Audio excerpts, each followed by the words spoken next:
Welcome back, Fisker fam. We are here on the Ocean Currents podcast. Andrew Bach, along with Miles Sedgwick, and some special guests today, Geeta and Majd. We're really excited to have joining us as we dive into the Pulse and all these amazing announcements recently that have come up. And I think what would be helpful, Miles, is maybe if we started out with just a level set of sort of the lay of the land. One thing that I have noticed as I peruse some of the chat threads and also in my own brain, which is doesn't catalog things as well as it might it might need to, that there is some confusion around sort of the differences. So there's a lot of acronyms out there. There's a lot of names that all sound like some variation or version of ocean or wave or current or some sort of water-based activity. And so I think that has created some confusion for folks. Again, I'm in that cohort, so this is not to slight anybody. I will say this is for me. Let's just say that this is for me, and anybody else who gets value from it, wonderful. But Miles, what do you think is the best way for us to sort of like lay this out? Yeah, absolutely. First of all, I think water-based activity is a great name for a future product. So Maj, There we if go. you're like taking notes, if you're stuck on like what to call the next thing, water-based activity, I think that's a good one. Yeah, so I mean, I think Maj, maybe you could help us out with this. Like, if you were to describe the two main offerings right now, if you're a Fisker Ocean owner and you're just getting into or getting caught up on like what is going on, okay? Like, let's say you just got interested in buying an Ocean. What are the two main offerings in kind of the simplest form? Yeah. So basically, if you're a new owner or an existing owner, you have two options, to subscribe to that gives basically value to your Ocean and features that we didn't get when the Ocean was released. So one is we have the FOA, the Fisker Owners Association. Geeta or Miles can explain more about the FOA and goal. But looking today, all the help that FOA provided for all the owners from, NASA recalls, sourcing parts and everything. I think everyone is familiar with that. Looking today, right, the FOA has basically two products that it's offering. One is the app that we call the OceanLink Pro, which acts as a digital key to your vehicle. So you can use the app instead of fob, unlocking the vehicle, driving the vehicle, starting, and now with the PKC21, I know another name, also adding preconditioning, monitoring the vehicle status, it's sleeping or not sleeping, awake, activity, 12 volt, and more. And I think the unique feature of the app is the diagnostic part. Since the Fisker owners are spread around the world, there aren't a lot of service providers, and even basic features such as calibrating doggy windows, you can't do it yourself. So the OceanLink Pro app gives the owner that power to diagnose the vehicle, do simple tasks that you don't need to take the vehicle to a service provider for every simple issue with the car. So this is the OceanLink Pro and PKC21. And recently we also announced what we call the Pulse. So the Pulse is a physical device that you install in your vehicle that gives you access to wireless Android Auto, wireless Apple CarPlay, which is features that owners have been asking for a long time, especially with the TomTom live traffic has died, unfortunately, for everyone. So we do want an alternative. And I think the greatest value with the Pulse that it gives you native apps. You can install any app that you want on the vehicle or on the Pulse, such as Netflix, Apple TV, Hulu. It has a better route planning integration that can read the vehicle power consumption, SOC of the high voltage, and upload it to a better route planning. So if you are traveling for a long distance, you can utilize ABPRP and get charging stops and so on. So this is the Pulse in a nutshell. Geety, Miles, feel free to step in if I missed something with FOA. And that's the device that just to clarify that we got the email about this week. That was went for the pre-orders sold. I think were $399, something like that for the first round, and those initial 250 sold out very quickly. Correct. We're on to the next round of orders. There was 200 in North America and 200 in Europe, right? And so those initial orders did sell out, but actually there's another round now for people to purchase at a slightly higher rate. It's just because the manufacturer offered, if I'm right in this much, they wanted to get the first 200 people in North America and 200 people in Europe to have a special like launch price, basically. Yep. But then they're adjusting it now for a price that's a little bit more. But I mean, everyone can still order it, and I think only to add, Majd, a little bit to what you described with the Pulse is that it also has the ability for you to put in your own SIM card. So you, as an Ocean owner, can put in T-Mobile, AT&T, Verizon. I mean, any carrier that you have. In Europe, there's a lot of much more affordable and much better carriers, for example. And so you can choose whichever one you want and add it to the Pulse and have your own data connection, which I think is really very interesting. Yes. So there's a lot of features that the Pulse will offer to owners, and there's a lot that OceanLink Pro offers to owners. One of the things when you're talking about diagnostics, Majd, it made me think about how, these are really complex vehicles, and there's a lot going on in the background, but that doesn't mean that you need to be like afraid of the thing. I mean, it's a car after all. And like, if you have that level of control where you can learn about what's going on and you can learn about simple things to, like, for example, in my case, reset one of the backup camera is always a problem in my car for some reason. It doesn't like the cold weather. I don't know what the problem is with it, but I can just go to diagnostics and I can reset the hydro module and my backup camera works again. So having the ability to do that for me is actually really powerful, that, we've been granted that level of access, which is not available any other way other than OceanLink Pro, right? Yep, absolutely. It's amazing, like what the community is coming up with. Just another example, one of the owners tested, if you are a Fisker Ocean owner, you know that DC charging sometimes gets stuck at 32 kilowatt and doesn't give you the full potential of DC. And one owner tested that if you reset the VCU before you start charging, you will get the full power of the DC charging up to 150 or 170 kilowatt, which is amazing. So yeah, I think this is like one of the added values of OLP. It gives you access to diagnostic stuff, ECU resets that you can do yourself. You don't need to go to service providers. And some of them are, just helpful daily, right? If you are traveling and you need DC charging, you don't want to get stuck for 2 hours charging your vehicle. So, a small reset and you are done. So, right. That's it. Yeah. So that's, or if you live in a really remote area. I mean, the other thing, sorry, Andrew, just to jump in. One other thing is if you live in a remote area, which some Ocean owners live really far away from a technician, to be able to send them a report of like all of the error codes from their car, so they can look at it beforehand and actually be aware of what's going on, is really, really valuable. Absolutely, Andrew. Yeah. So that's this. So that's some of our acronyms, right? So we've got OLP from the FOA, along with Pulse. That's kind of one side of the equation, but there's the other side of the equation, right? Which I don't know, Geeta, do you want to talk about the other option? Yeah, I can do that. I'm not a subscriber, so I only know what people know from social media. But OVLoop offers an option to subscribe and get updated to, I believe, 2.2.3 right now, and you could get 2.5, and then later on 2.6. I know they split up 2.2 into 3 updates, and that's I guess when you're on 2.2.3, you have the original 2.2 installation, I believe. So 2.5, actually, just for clarity, 2.5 is out right now. They did release it. They're starting to install it on some cars and add some functionality.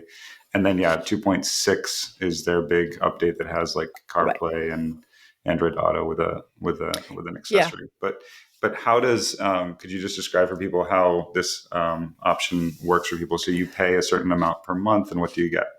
Yeah, you get a subscription, I believe, at $50 also, and you get connectivity and software updates, I believe. And the updates are done over the year. Right. That makes sense. Yeah. Okay. So if I and is there a name for the hardware that marries to the OV loop, or is that not something that I have not seen anything? I don't believe there's a name yet. Okay. So we'll say it's the hardware. So is the from a 50,000 foot FOA with the OLP and the Pulse, and then American Lease with OV Loop / Indigo. That's developed by Indigo. Is that correct? Yeah. Okay. At the monthly charge for software updates and additional things, and there's also a piece of hardware eventually that will be needed for some of it. Yeah. Feels like we've got that. Hopefully that answers some of the, or clears up some of the confusion in a concise way. Obviously, we're not getting into the weeds about the specific differences between how everything works, but at least generally, I think hopefully that will help, help people understand that. Right. Yeah. I mean, I think at the end of the day, if you're either going to decide between being an FOA member or joining OviLoop, you're paying $50 a month, and you will get service. You'll get support from either option. So it's not like you have to choose one or the other, and there's like such a drastic difference that like your ownership experience is going to be terrible. I think that the OviLoop solution does provide a lot of value for a lot of people, and there's certain people that I know who are actually both. Like they see the value of FOA, and they also think that having OviLoop is cool, so they have both, and that's what they want to do.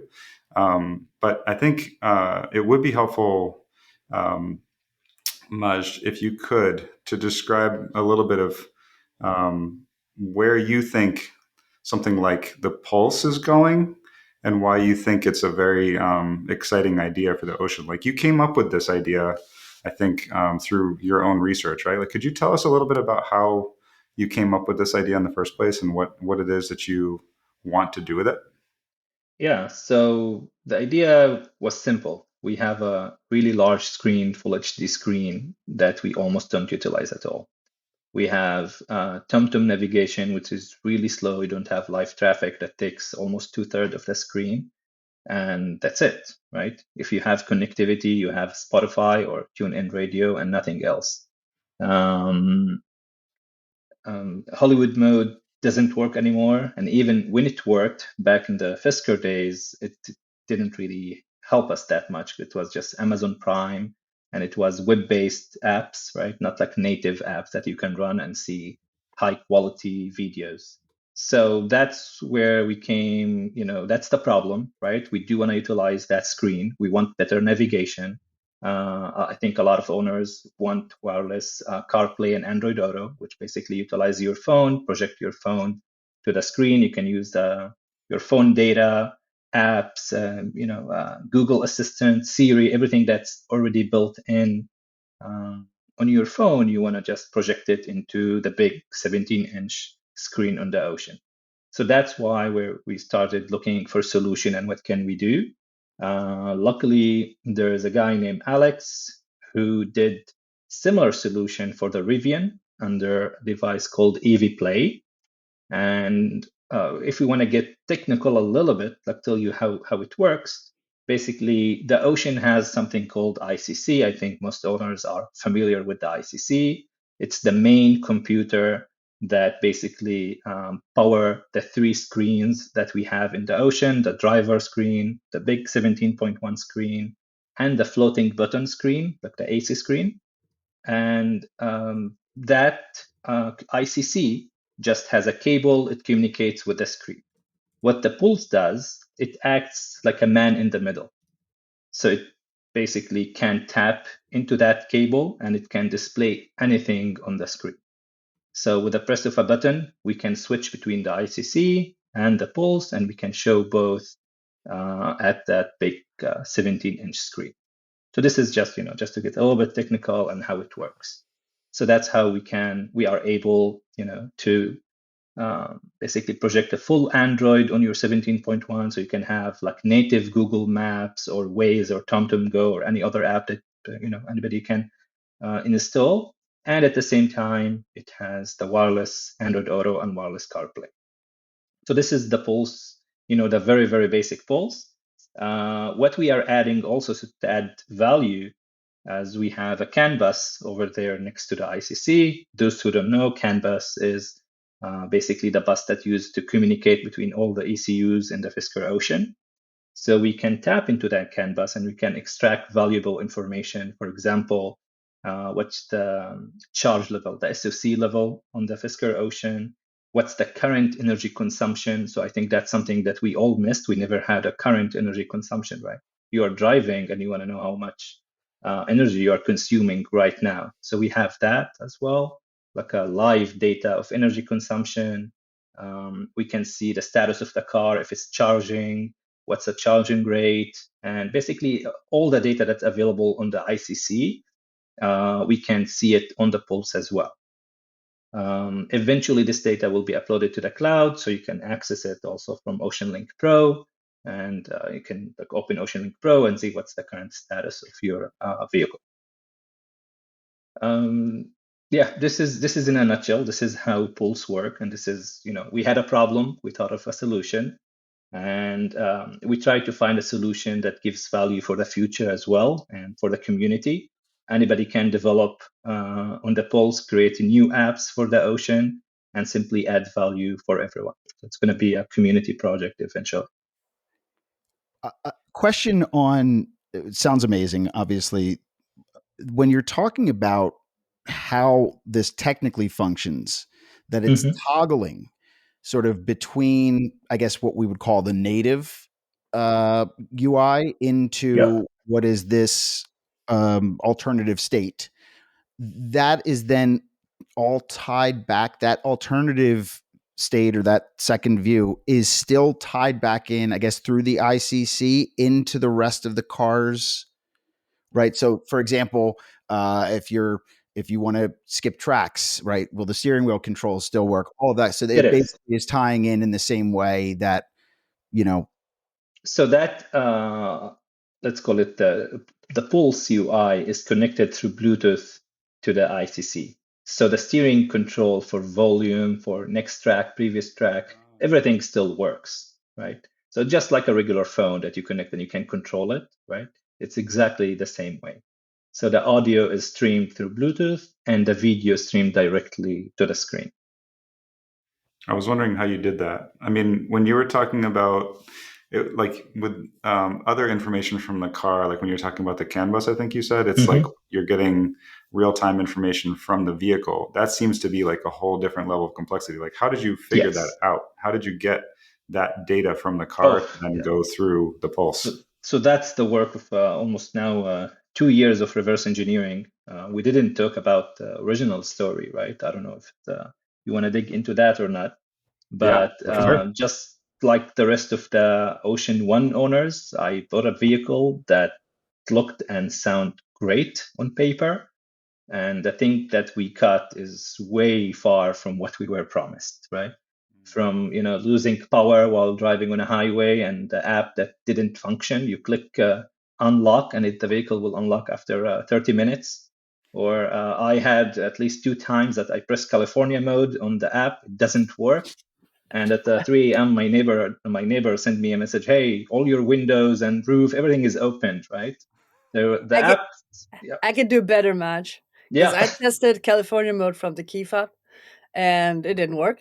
And during the night, it worked.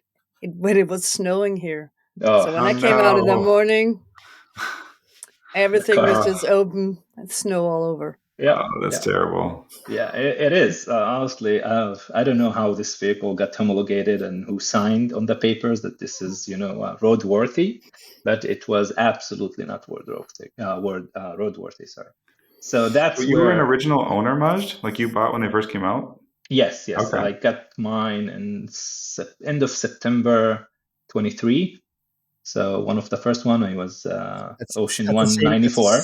That's the same time I got mine. Was around September of 23, Yep. right on the end of it. Yep. So Yep, exactly. So again, so the vehicle was not what I expected. So I started reverse engineering the app. I don't know, how far you guys were with the Ocean. That's where I created the Fisker Live app.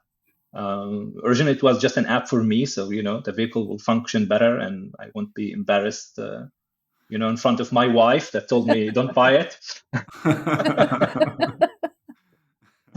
And we had one meetup. Let them out alone in that situation. Yeah. Every spouse hates it. Yeah, exactly, right. And it was my wife's vehicle, not mine. Like my wife was driving it daily to work and dropping the kids, and so I created the app so she will feel a little bit better about the car. And long story short, we had a meetup here in the Bay Area, and I showed the app to the rest of the owners, and everyone wanted it. So that's why started okay, let's create an app, a community app, so everyone can use. That was a long time ago. Fisker Live came. Fisker went down. They closed the APIs. We couldn't connect anymore. Long story short, we created the FOA. FOA started, by the way, on that meetup. Like, I met Andy and Malik and decided to do something about it. That's where the FOA idea came. And, long story short, now we have OLP, we have the FOA, and we have the Pulse and everything. So a lot of reverse engineering and a lot of community work and a lot of frustration from Fisker. It's so funny. I had no idea that. I know now that you made that original app, but I just had no idea that this whole time that you were working on reverse engineering. So you obviously have a background in this. Like you come to this from like a software development background, or is this just a hobby for you? So no, honestly, this is the first time ever working on a vehicle. I'm a software engineer or a robotics engineer, so I did a lot of POCs, prototype, and autonomous robots and stuff like that. But I never ever touched a vehicle before the Fisker. And I think I never had to touch a vehicle, but the Fisker just forced me, right? It was so bad. Everything was so bad, even driving, losing power, at the highway mid-driving. And I don't know if you remember locking yourself in or locking yourself outside of the car. You can't unlock it. And so, we were forced, honestly, to start reverse engineering and try to improve, as much as we can. So Maj, can I tell you something a little bit funny about that though? So I'm an owner only as of like April of this year. So I haven't had the car that long. And like a year ago, I had a conversation with my wife and I was like, yeah, that whole Fisker thing. I mean, what a disaster. I can't believe that happened. And then all of a sudden in April or in March, actually, I was like, hey, by the way, I want one of those cars. And she was like, what's the matter with you? Why do you want one? And I was like, well, there's this really interesting thing happening right now. Like I was hearing about your work, Majd, with like making OceanLink Pro. And I was like, this is actually really cool. Like there's going to be this new app. There's going to be like, there's this FOA group I want to know more about. There's this whole like attitude about like, okay, they released something, they didn't finish their job, but now people are taking on the job of finishing it for them. And I thought that was really cool for me. And that's primarily one of the reasons why I bought the car, was because I saw the development that you were doing and what the FOA was doing. I thought that was amazing. So, yeah. Well, I don't know if to say sorry or not. I hope you enjoy the vehicle. I mean, we're past the days of locking ourselves in our cars, right? Yeah. Right. Honestly, with the 2.2 or 2.2.2 or whatever you want to call it, it's a good vehicle, right? It's missing some of the features that we want, just such as profiles, memories, and true good navigation. But other than that, it's a good vehicle. You have a good range and it looks amazing, drives amazing, handling, everything. So I personally enjoy it. Oh, sorry. Go ahead, Match. Yeah, I'm just going to say, like my original car, the Ocean One, I returned it to Chase with a lot of people who finance with Chase.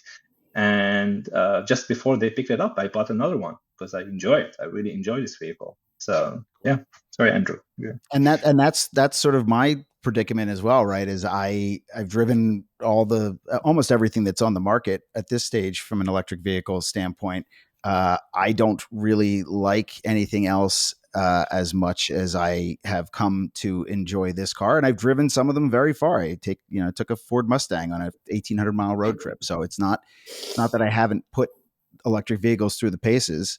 This one just happens to stand out, especially just in a lot of ways. And so, yes, Yep. you want to kind of stick with it and be like, well, how do I don't want to give up. I don't want to give up on this yet. It's so close. And it's interesting to hear us talk about this.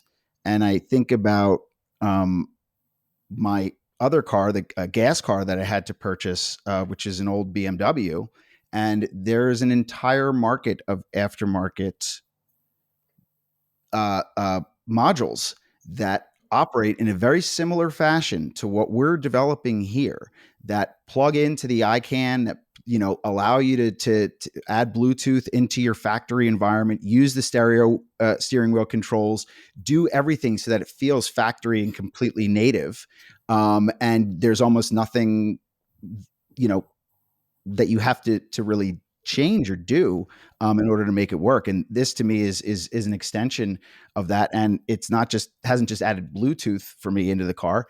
It addressed some things, like I was able to add a tap for the 3 turns. And, there's some stuff that I was able to change within the sort of the computer of the car that normally you would have to take to a dealership to get programmed. So it's a very similar type of sort of process or initiative here that we're rolling out, which is really exciting. Yeah, absolutely. I think that's like the main thing, that with the Pulse, we try to make it as integrated as possible. So you won't feel it's, an external device. So even now we have the Fisker button on the floating screen, right? We have the volume, AC, and the Fisker button, which simply rotates the screen or take you to home. So we managed to integrate it. If you just single tap it, it will switch to the Pulse. Single tap again, it will switch to That's ICC. really cool. Yeah, and long press still rotates the screen, right, as it was meant to be. So you feel that it's part of the vehicle, and that's just external device that was developed after the vehicle was released. So just one quick question on that, though. So you work with a company called EV Play that manufactures that little device, and you're working with them to like fine tune it for the Fisker, basically, like figuring out touchscreen controls, and like how does that work? Correct. Yeah. So it started. The guy from EV Play, he flew in here, and we start tapping into the ICC and the screen and figuring out all the APIs, the touch control, I2C. I don't want to get too technical.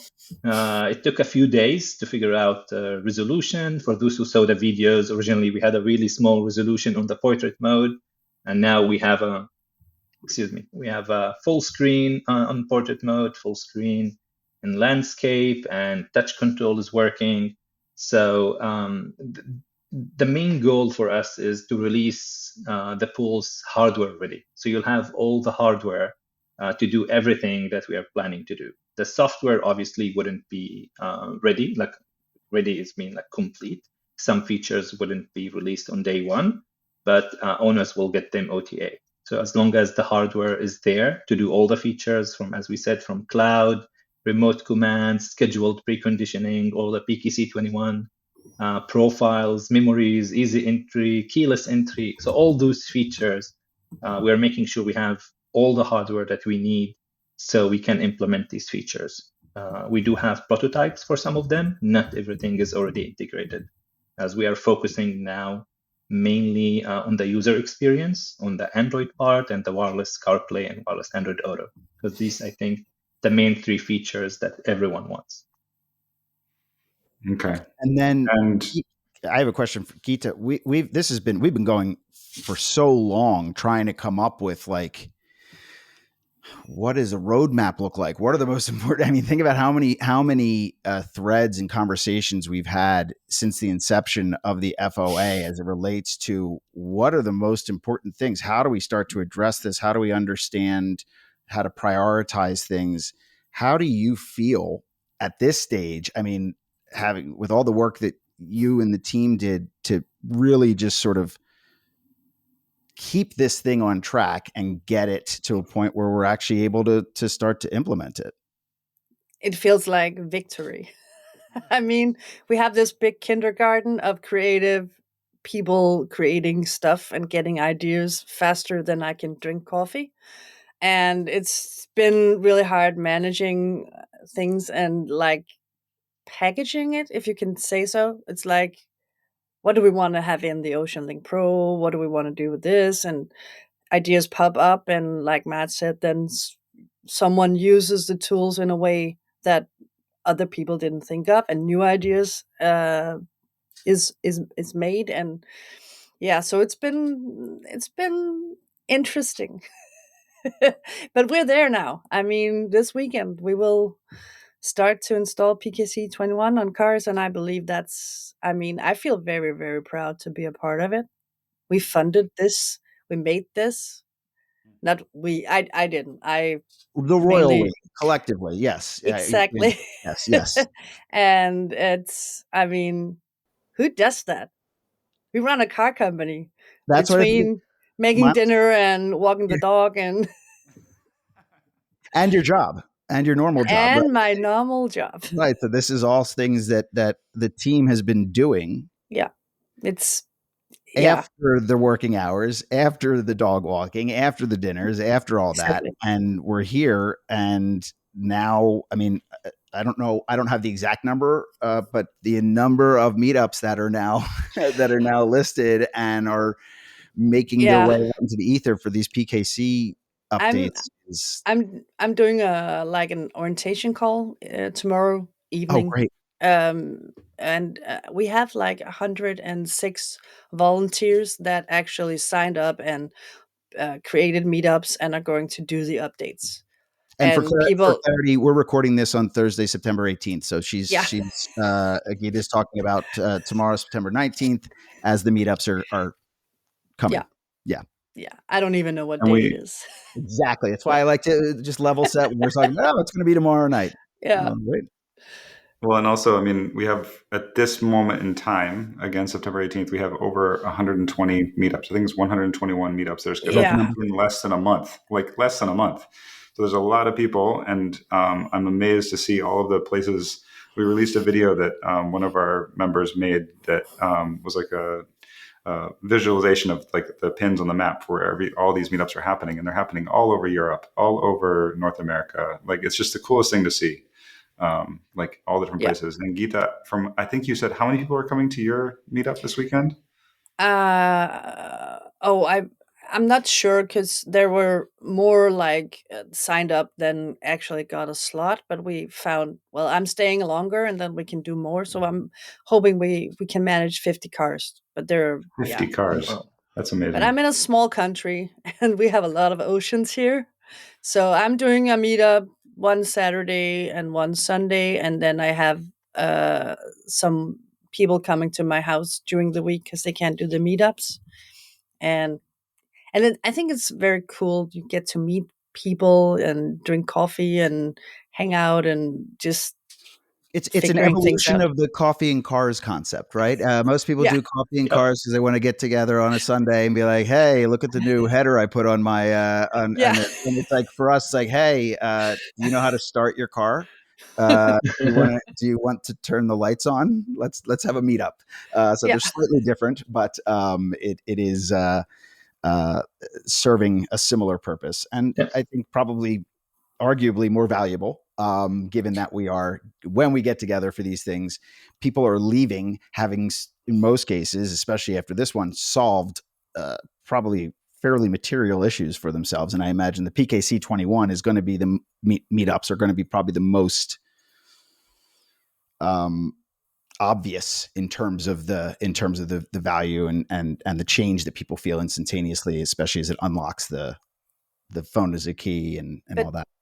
I've done a lot of meetups in my short Fisker career, or whatever we should call it. And usually there's always someone turning up saying, oh, my car has this weird problem.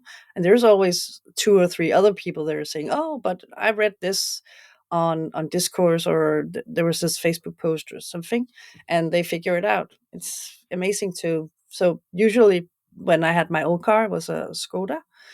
You had to go to a shop and you had to wait like a month until they had time to look at the car. And usually they just plugged in a laptop and clicked four buttons, and then you got a bill for a lot of work. And it felt like you just reinstalled the iPad in the car or what. So yeah, Yeah. it's kind of cool. It's also, well, now I feel it's kind of cool to know that much about my car. I think it's important. I wish people took the time to learn more. I think about how Yeah. many folks I would tell they never open their manual. They don't look at it. They don't know how anything works. And to me, I don't know, throwing yourself down the road at 80 miles an hour in a 6,000-pound vehicle. Me personally, I would prefer to understand how that is how that is functioning and what my control over that particular apparatus is. But Funny. it is fascinating to see how many people, and that goes back to sort of Maj, what you were talking about, the difference between when you said you've never worked on a car before. How different is it to have to say, oh God, I don't know how to do compression stuff and working with engines and gas. And this is more just like, okay, this is code. And this is some wiring, maybe a little bit, or some connectivity here or there. And that's really it. And that's a completely different. I watched a Hoovie's Garage video last night on YouTube, and they were doing a teardown of his Silverado EV. And when they took the frunk off of that and exposed the madness that is going on underneath that, his mechanic was just like, I wouldn't even know where to start. I mean, nothing even looks like a car here. Where I guess that's the steering rack. That's all I can identify. And so it makes sense that, you wouldn't have had to do it. And now you're versed. It's crazy. Like for me, I don't know how to change the oil on my Subaru, right? But with the Fisker, tell me anything. I was like, yeah, of course. I would dig deep into the canvas, replace this, flash that, replace the PKC, take all the dashboard out, and I have no problem with that. But yeah, tell me replace the oil in the Subaru. That's why I have a dealership. I do wonder how much we are assimilating and getting people comfortable with the idea of working on their own cars. I mean, just the various things, even the stuff that like Matt posts, under the Mountain Ranger. It's like, oh, you want to replace your windshield washer fluid reservoir sensor? It's people would never do this type of work themselves. So it's interesting to see, like, will this translate? And maybe some Fisker owners will start becoming a little bit handier, which is good in a world of AI. Use your hands. Yeah. Mm-hmm. That's I mean, the way you put it is perfect, Andrew. You're throwing yourself down the road at 80 miles per hour. You might as well know a little bit about it. I think that's totally true. Will it break? Yeah, break. Exactly. Does it work? Yeah, honestly, it's a big part of why it's funny as I think about, Gita, this how many conversations we've had over the last couple of years about what was of importance and what was really needed and what we're going to try and pull out of this. And everyone's talking about what hardware is existing on the vehicle. And it's like, sure, the hardware is there, but do we really need that thing? Do we really want to mess around with that? Like, maybe let's just leave it as is. Just give me my automatic brights. I don't necessarily need an ADAS that's going to drive me, to Walgreens myself, right? I can do that. But I would, like to have those sort of more basic features that are on most cars at this stage. And I think that's the fun part of what we're unlocking here. I think I might be the only Ocean owner that's not like missing the, I don't even know what it's called, automatic drive, and then you just push adaptive cruise control. Exactly. I hate it. I mean, my husband has a Tesla, and he's always like, "Oh, you just pull the handle twice, and then it just drives on its own." And I'm always like, I like to feel me pushing the pedal, and it goes faster. And I mean, I control it. So I don't miss the adaptive cruise control at That's because all. you're not here in California with Maj and I needing to sit through traffic on the No, highway. You would I drive really. through Copenhagen. It's the same. Oh, is it? So No, yeah, it doesn't take you 8 hours to drive to Tahoe and come back. Yeah. no, And no, get stuck on the pass. Yeah, sure. exactly. So, Exactly. but I really missed profiles, and I get that now. Yeah. Profiles are nice. Yeah.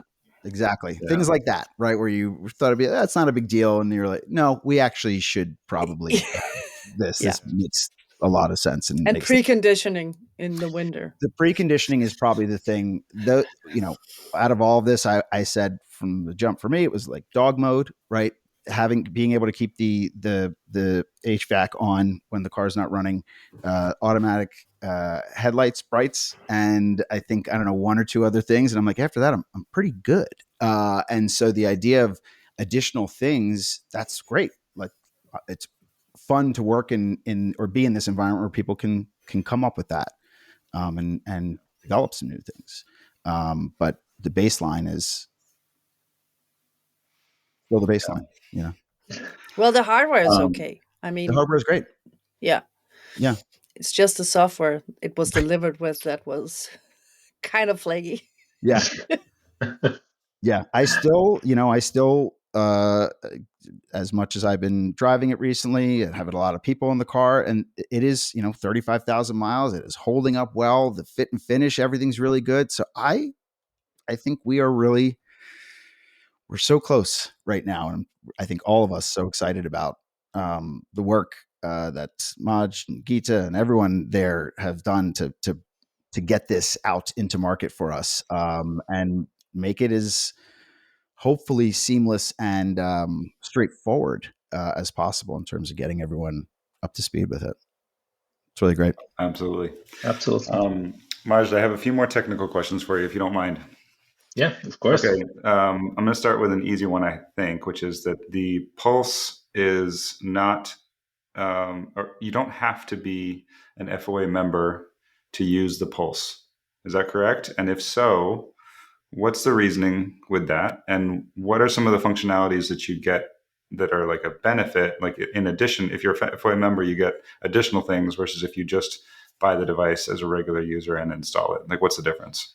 Yeah, so you can take the Pulse, install it without any internet, without any subscription, and it will work. You will have Android to install apps, CarPlay, Android Auto, wireless or wired, and it will simply work, right? You don't have to be a member of any organization for that to work. If you want the extra features, the cloud, to your car to be connected, so you can locate it from your phone, send commands, read the statuses and stuff like that, somebody has to cover the cloud cost, right? So that's why we will have subscription. Some of those features are exclusive for FOA members, everything that has to do with PKC21. One, you will need PKC21 installed on your vehicle for it to work. And second, you have to be an FOA member to get PKC21. So every feature that's PKC21 specific, that's going to be for FOA members only. Honestly, it's not like a clear path or a clear border. These features is for FOA members. These features are not for FOA members. We're still trying to figure out how we can do it best and to give value for everyone, basically. Yeah, more on that later. But again, the main reason is basically because we require PKC21 for some of the features to work, and that you have to be an FOA member, and of course everyone know the added value of FOA members beyond the Pulse, with all the parts and everything that they are doing, and fighting your fight. So I think it's worth it to be an FOA member regardless. Good. Okay, so that leads it. I think that's a good lead into another question that I keep seeing people asking. There's a lot of people on the Facebook group for FOA, and also just through messages that I get and online in general. People are worried about taking PKC21 and then being somehow locked out of other opportunities. Like, let's say, for example, you install PKC21. Can you upgrade to the OV Loop version of 2.5 further down the road if you want to? What would happen? And like, is there anything you should be aware of or concerned about? So that's a great question. Let's address that from the beginning. Okay. So we'll be clear so everyone will be on the same path. So every PKC out there has a bug that the PKC might break when you update it. Okay. Every PKC out there, doesn't matter which hardware you have, there's a chance that once you upgrade that PKC, it will get bricked. And when I say bricked, that NFC should still work, but the app or the fob keys will, the buttons on the fob will stop working. And this, just to be clear, this has nothing to do with where you're upgrading from, right? No. Which? Okay, great. Doesn't matter. OTA, service provider, volunteer, yourself, doesn't matter, right? It's a bug in the PKC, in the microcode that updates the BLE stack, if you want to get more technical. So first thing is, with the PKC21, we are introducing a new bootloader that fixes this bug. Okay, so anyone who's getting PKC21, the first step is to get that bootloader that will fix the bug, and then we update you to PKC21. So if you got PKC21, you are safe. You can downgrade to PKC20, PKC17, to 22, back to 21, whatever PKC you want, and you are on the safe side. You don't have that bug anymore that can break your PKC. And I have to say, a bricked PKC is not something easy to replace. I had to do it twice, and it takes few hours. You need to take all the dashboard out, replace the PKC, replace all your fobs. You need new fobs, new cards, and to put the dashboard back in the car. So that's the good part, right? If you're getting PKC21, you're getting the new bootloader, and you don't have that bug anymore. Okay. So now let's address PKC21 and PKC22. I think that's important for everyone to understand as well. So first of all, you know that you are on the correct path and you are succeeding when others start copying you. So PKC22 is just a copy of PKC21 with a different connection scheme. What does that mean to everyone? It's basically you're getting the same features as PKC21. Okay, actually PKC1 has a little bit more features because we don't have cloud, but more on that later. So basically you're getting the same features as PKC21, but PKC22 will only connect to OviLoop app. PKC21 will connect to the FOA app, the OceanLink Pro. PKC22, same features, will connect to the OviLoop app. Okay. So this is, I know we talked about how you are locked. So I think this is what you mean by locked. If you have PKC21, it will only work with OceanLink Pro. And if you have PKC22, it will only work with the OviLoop app. Okay. Owner who decided to go either way, you can still switch between them, right? If you installed OviLoop 2.6 to get all the 2.6 and you got PKC22, after that, whenever you want, you can install PKC21 and use OceanLink Pro. The same if you have PKC21, you went to the meetups today or tomorrow or in a week, you got PKC21, then you decided you want the 2.6 of OviLoop, they can push PKC22 to your PKC and there's no problem with that. The opposite, you are safe because you already have the new bootloader. So yeah, you are temporarily locked to one app, right? With either PKC21 and PKC22, but you can always go back and forth between them. Okay. That's really helpful to know. I had thought that if you went to PKC22, for example, it was impossible to downgrade you to a different version. No. That's not true. No. The PKC doesn't limit you. You can go from 22 to PKC9 as well. Yeah. Why nobody want to do that? Yeah. But just saying that the PKC doesn't lock you. You can always downgrade. Other ECUs, that's not true, for example, right? VCU, for example, doesn't let you to downgrade. But the PKC itself, there's no limit on that. And as far as you are aware, and this is obviously asking you a question about how OviLoop is going to implement things, but as far as you are aware, if you take 2.5 or 2.6, are you unable to then have PKC21 in either scenario? No, the opposite. if you have 2.6 and PKC21, you will get profiles as well.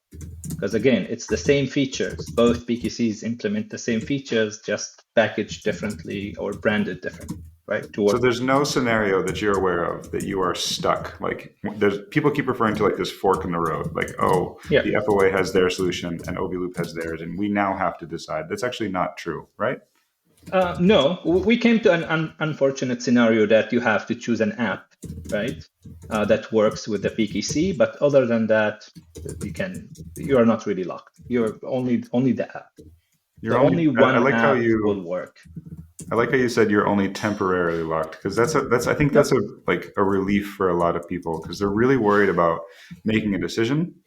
And we try to keep our cars for a long time. You know, like if I'm really enjoying my Ocean, I want to drive it for 5 years and know that I'm not stuck with like the only solution that I chose 5 years ago because I didn't know better. You know, like I want to be able to go back and forth. Yeah, with PKC21, it's straightforward, right? It's something the FOA, you can install it anytime. With our meetups, or we are thinking to add it to the Pulse. So the Pulse itself will be able to flash your PKC to PKC21 for those who want. And I think that's something that we need to get into a decision, but maybe we can also add PKC20 into the Pulse. So if you want to use OVLoop app, for example, I don't know, you got sick of OceanLink Pro or FOA, whatever, you want to just switch to a PKC that works with everybody, that PKC20. So you'll be able to flash it yourself and use any app that you want, because both apps work with PKC20. Okay. So again, that's not a promise, but that's something that we are looking into as well. With one small little caveat that you can't have, from my understanding, you can't have both apps running simultaneously. Like, correct. Doesn't it gets if you're on PKC20, for example, and you have OVLoop, and then you try to use OceanLink Pro to connect, it's going to have problems because another app is already connecting to the car, right? Correct. So only one app can connect at a time to the PKC. Usually it's the OceanLink Pro that makes problems because OceanLink Pro runs in the background.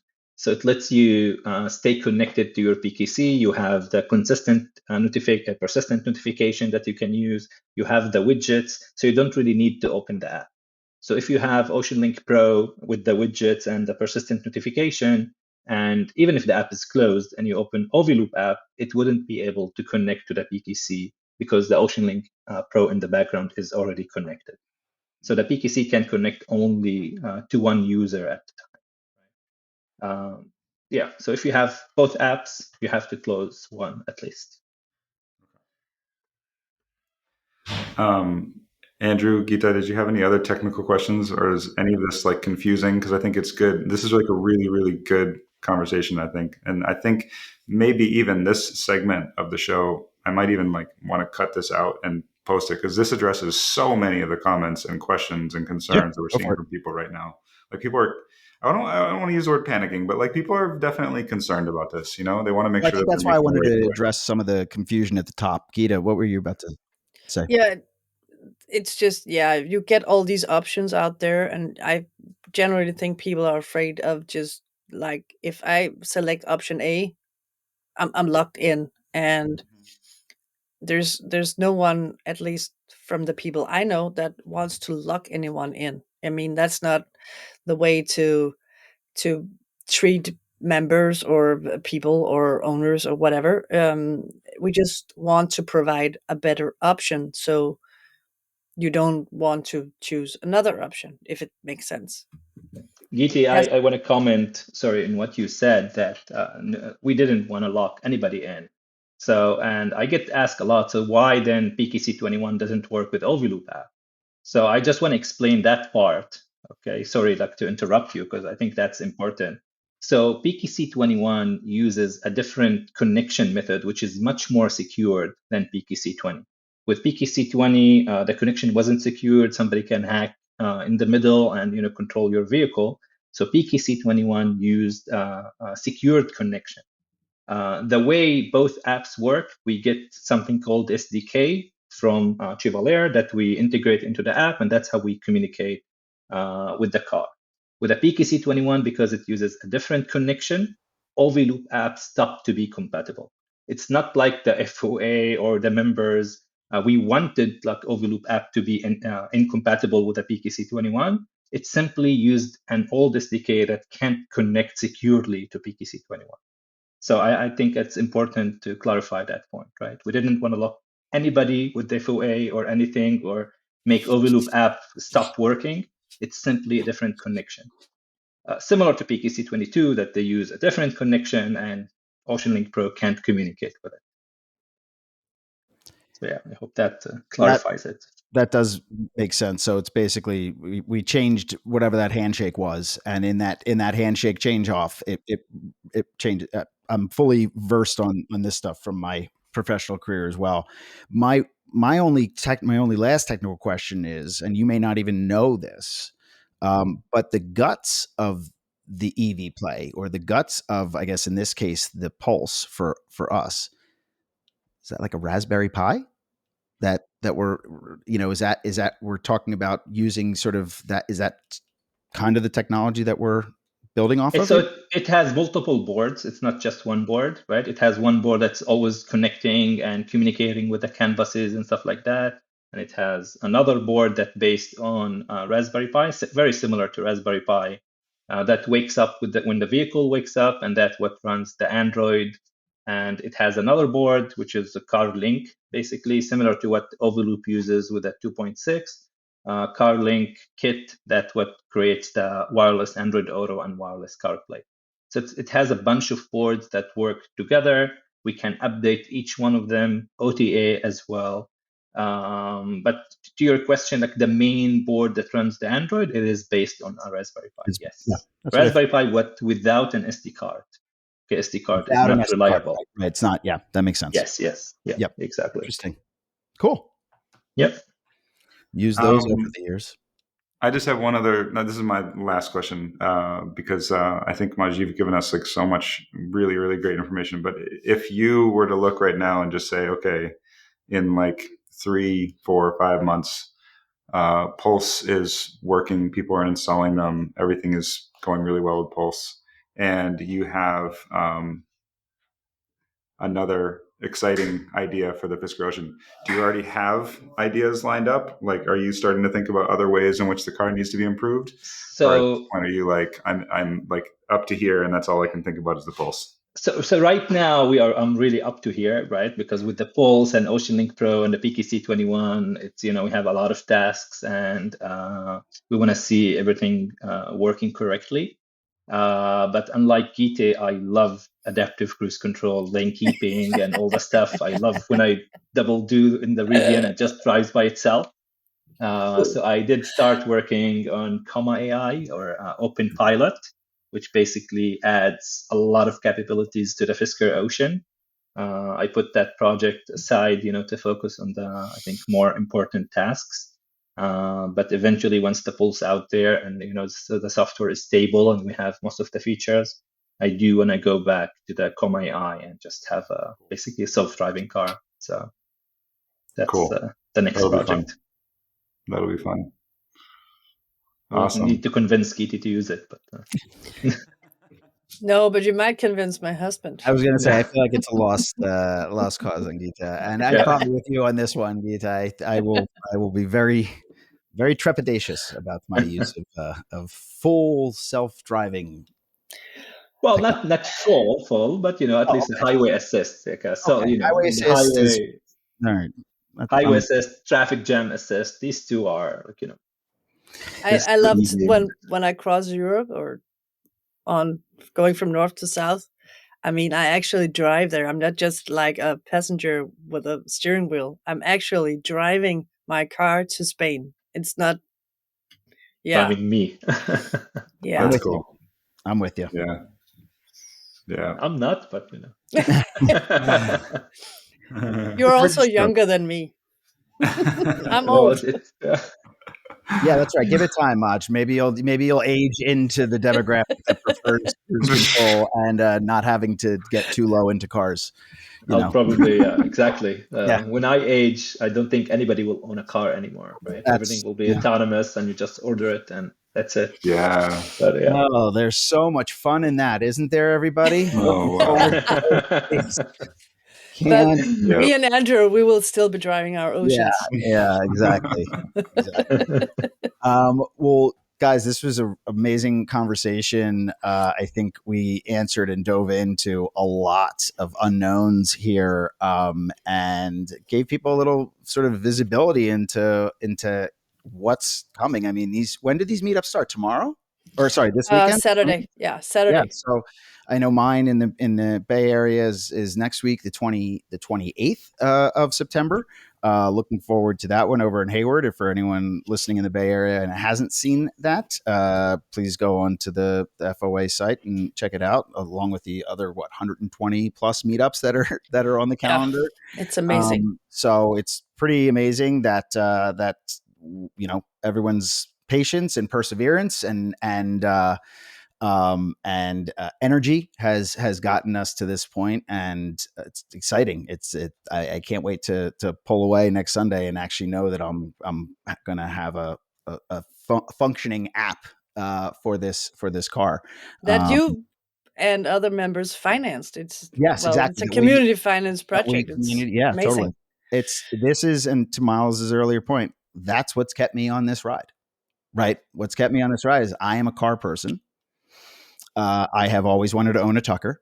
I don't have the money for that. And so this is my version of a Tucker. And the ability to actually have input and some semblance of control over this is an added benefit and bonus, and just makes it that much more exciting. It's actually kind of funny because this is the closest I will ever get to an Aston Martin. So yeah, I feel you. Exactly what I said. We'll leave it on this. When I met Henrik, when I picked up my car from him, I said, "This is, I think, the closest I'm going to get to owning my Z8." And he laughed. and I said, I tried to rent a Z8 for my wedding, and he was like, "Would someone rent it to you?" And I said, "Oh no, absolutely not. I just was inquiring to see if I could get one." But that to me is this is like, all right, you want to own a DB9? Well, you could probably buy an Aston Martin now in the secondary market. They're not that expensive. They are in Denmark because you have to pay taxes. That makes more sense. Yeah. Well, thanks, guys. Miles, as always, great to see you and do this with you. And Geeta and Maj, thank you for your time here. Thank you for your time generally, getting us collectively to this point. And we're excited for what's in store. So thank you very much. Yeah. Awesome. We'll talk to you guys soon. Fisker fam, keep an eye out for those meetups. We'll talk to you on the other side.